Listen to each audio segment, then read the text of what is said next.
All right. Well, we've been packing in here all day. We got up at 6 this morning, ate quick breakfast in the dark, and came up here. Took us 3.5 hours to hike up, but we got ourselves an awesome setup. Take you in. This is a new tent that we got. We got the horses over here eating alfalfa cubes, fire going, saddles. The snow's a little deep. Brian's blowing up his pad. We got Brian, Colton, Brenton, me, lots of firewood, and my favorite ever fire. Will this do? This will work. All right. It'll do, Piggy, It'll do.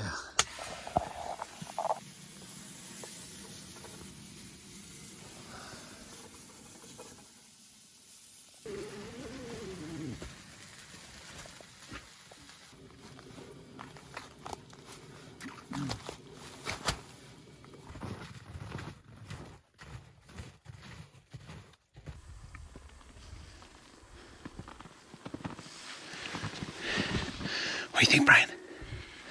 It's wonderful. God's creation, you can't beat it. I know. It's beautiful.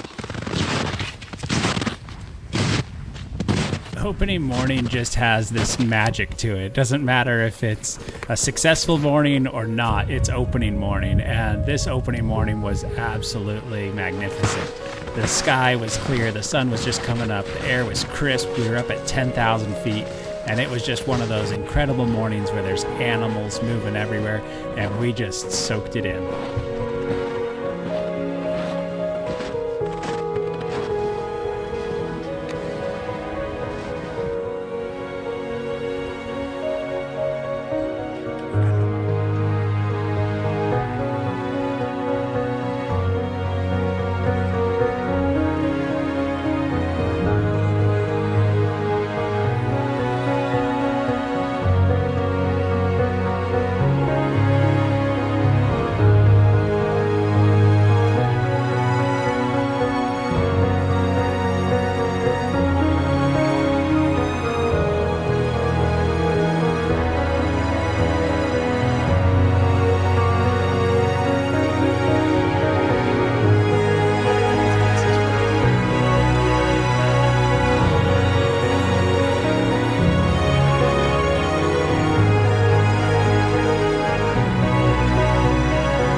Brian's taking care of camp chores here.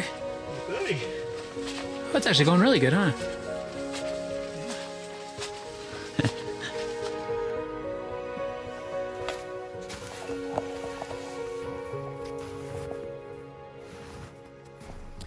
Every day is so much different on every hunt. You can be hunting the exact same spot, you can be walking the exact same trail, looking in the same basins, yet every single day brings its own new surprises and changes. And that's one of the things I love about working the country for an extended period of time. And we got up into this basin that we'd been in the day before and started churning up animals that we had never seen before, and I started getting excited.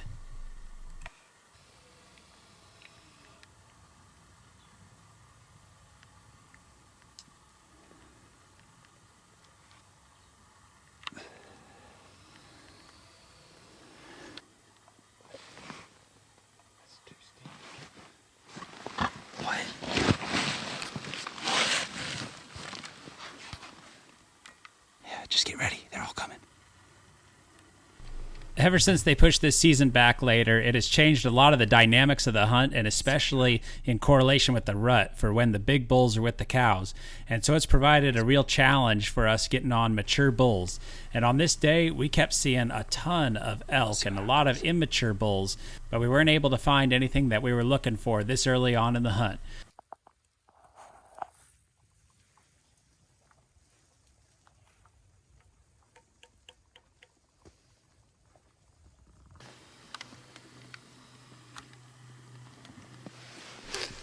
It is absolutely incredible how tough it is to see elk in this mixed timber country. You could be watching a basin like this for hours, and then all of a sudden one stands up or moves a little bit out from behind a tree that's been there the whole time. We spent hours this afternoon looking for elk in this basin, and we kept finding cow after cow, but a good bull never showed up. And we were just hoping that tomorrow wouldn't be like today.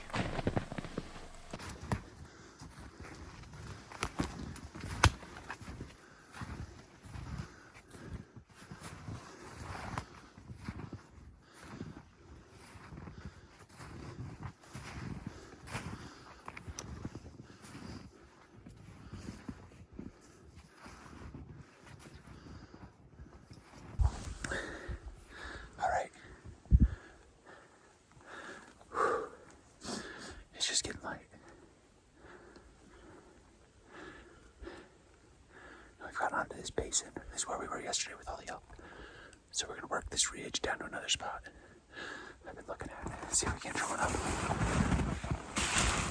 I'm trying to get to that marker down low on the right. There I am. You can see my arrow.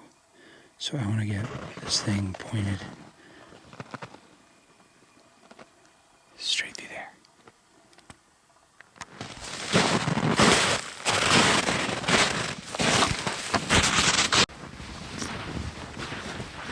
As we worked down through this timber and out into a new basin that we hadn't hunted yet, we found an awesome point that we thought we could get out on and look back on the hillside where all the elk tracks were. And no joke, as soon as we got out there, I turned around while we were still standing up, and we had just walked right by a handful of bulls that were feeding in a little draw about 50 yards from us. You see him? Not yet. Dude, he's gonna come out in that opening. Give a solid shot. You're gonna see him. Just...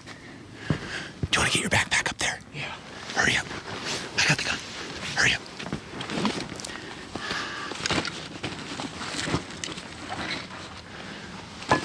He's going to come out in that sagebrush opening between the trees. Yeah. Oh, I see him. How do you feel? Scope's locked up. You just breathed on it. Don't breathe on it. There you go. Can you see better? Yeah. A lot of timber in there, buddy. No, he's gonna come out in the open. Don't worry about it. He's in the timber right now. Shoot him. That's your shot. Shoot again. You missed him. Shoot.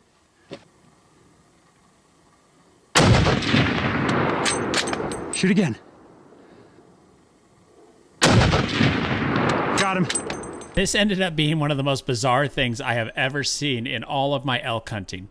I thought Brian had missed the first couple shots because this elk didn't even so much as flinch, but he hit him all 3 times almost perfectly. Hold on, you're out of bullets. Here, put a bullet in. There you go. I see him. I think he just went down.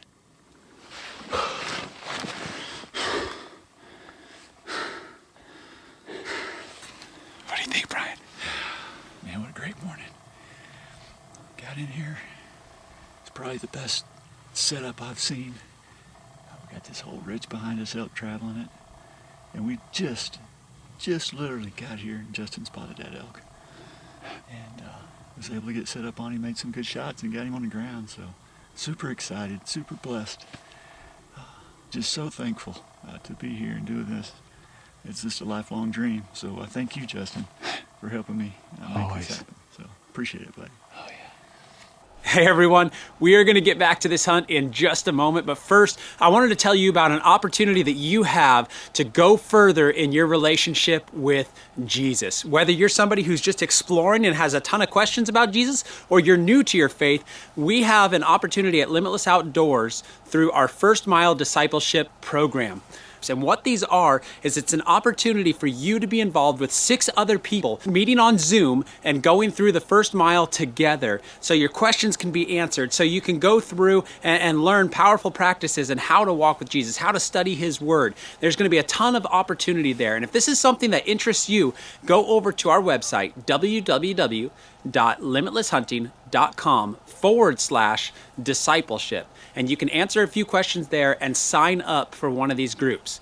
Our space is limited in these groups, but if you get over there and get signed up, we're going to put you on the list, and the first people that come are going to be the first people that get involved in it. So get over to our website, sign up, and begin the journey of pressing into Jesus and experiencing all of the promises and blessings that He has for your life. All right. We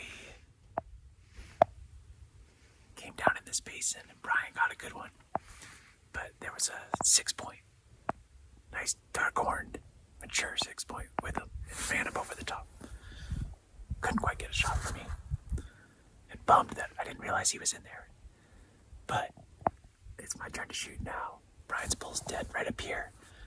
And we're gonna let it sit for another 20 minutes or so, watching this hillside, because there's so much activity. We're hoping that another bull will come through. See if we can't double up today. I think we're gonna work his bull up and then stay here on this hillside till dark and see what we see. Within 5 minutes of Brian shooting his bull, animals just started appearing everywhere on this hillside. And this bull showed up and is actually standing right on top of Brian's bull that's laying dead in the sagebrush. So we decided to stay a little bit longer and see what came out. And to our surprise, we were about to have one of the most incredible mornings ever.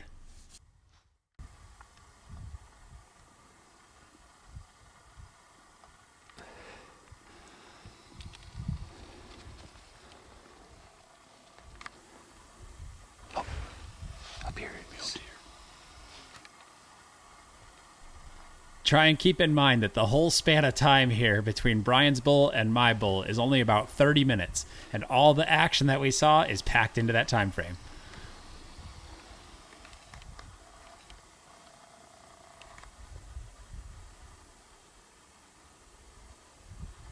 Oh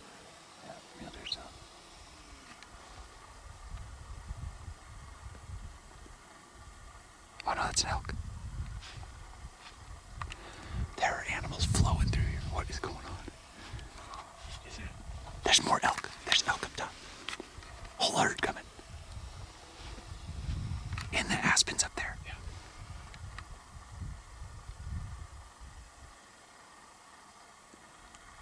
Oh, there's elk over here.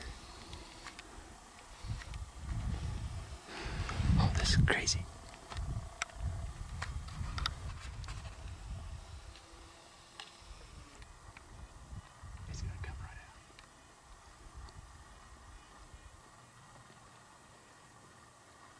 Oh, there's piles of elk coming. Yeah, I see them. Coming over the top.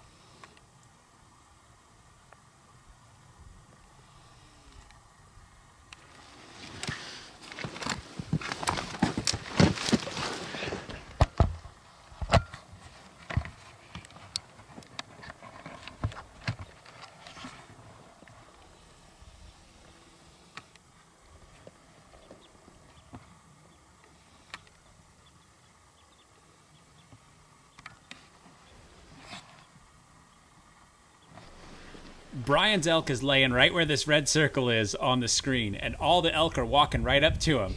After this whole thing went down, we realized that we had created something new: decoy an elk.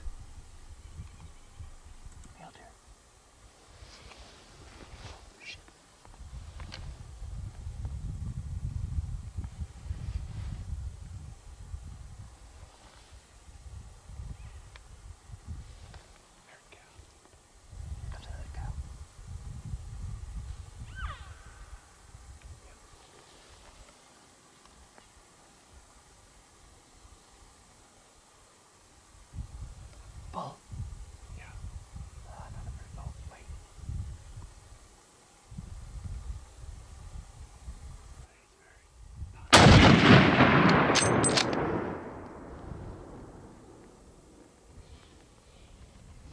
Watch him.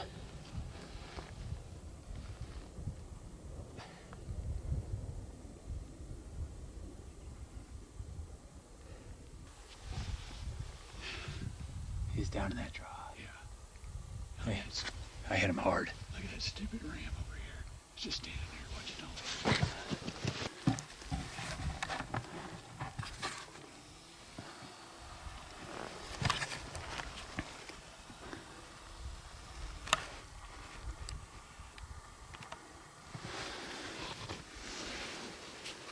Dang, there was a couple good bulls in there.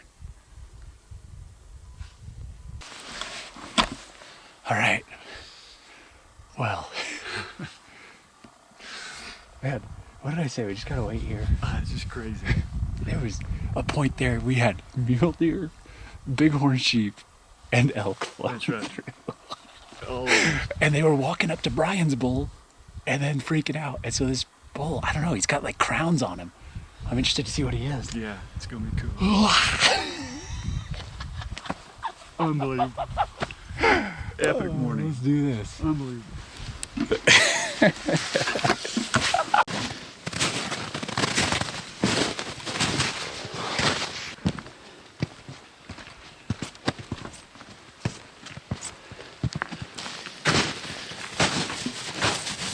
Oh, wow, look at yours. That's majestic looking.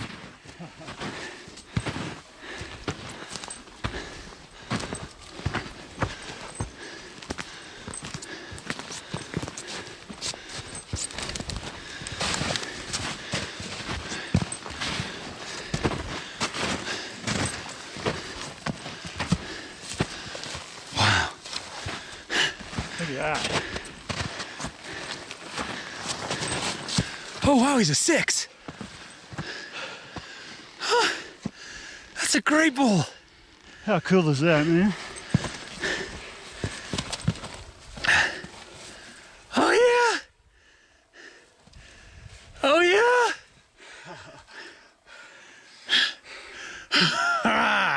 What a morning, man. Look at all these bullet holes in this guy. Golly. You're just a machine. You just kept shooting. Somebody kept saying keep shooting, so I kept shooting. Yeah. Boom, boom, boom. It was awesome. Man, what a morning. Just an epic morning. This has been something that's been on my bucket list for my life, and I got it done. Super excited and satisfied with this bull. But you know, as hunters, we spend a little bit of time being satisfied with what we got on the ground, but then our thoughts quickly move on to what's next. And we're looking for that next big whitetail or that big elk or that big bear. And you know, it's the same in life. Whatever we do in this world, it seems like we're satisfied for a short time. And then we're just looking for what's next. And there's a reason for that. You know, in this world, God created us. It says in Ecclesiastes chapter 3, it says that he set eternity on the human heart. And so while we're walking this earth apart from God, there's something yearning within us for more. And no matter what we try in this life, relationships, vices, drugs, alcohol, whatever it may be, we know none of that satisfies. None of it brings contentment, because as soon as that episode is over, we're just looking for something else. But let me tell you something. Jesus had another plan. God had another plan for our lives. He set that eternity on our hearts because he wants us to come into a loving relationship with his son, Jesus. You know, in the book of Romans, it tells us in the 10th chapter, 9th verse, it says that if you confess with your mouth that Jesus is Lord and you believe in your heart that God raised him from the dead, you'll be saved. And that, my friend, is the only way we're ever going to have peace and hope and contentment that will last forever. We don't have to go searching for anything else. We don't have to try anything else. God is the way, and he sent his son Jesus to pay for our sins. So listen, my friend Justin says all the time, it doesn't matter what you've done, it matters what you do now.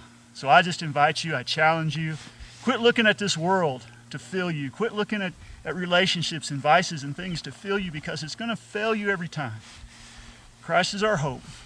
He's our Savior, and he'll change your world.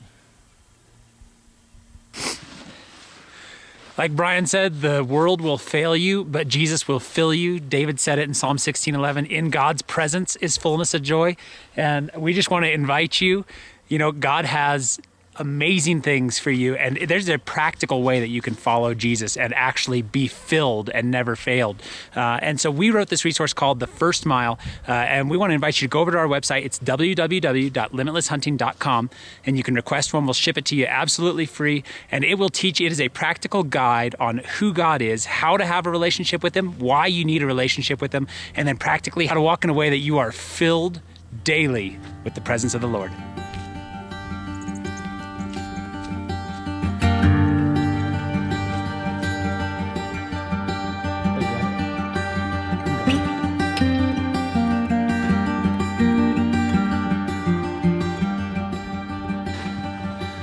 All right, what do we got here? I got weird points all over. Oh, he's a freak.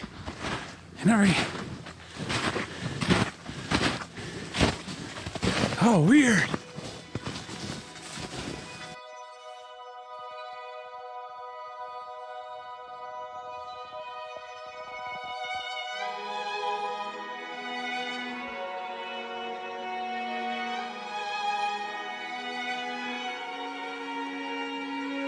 So happy with him?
I just want to take a second and thank you all for joining us on this hunt, and we truly hope that you enjoyed it as much as we enjoyed putting it together.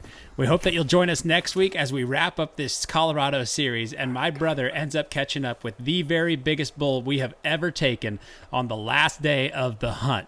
This bull is absolutely incredible, scoring over 350 inches with 20 inches broken off. So we hope to see you then. Until then, God bless you all. And remember, it doesn't matter what you've done. It only matters what you do now.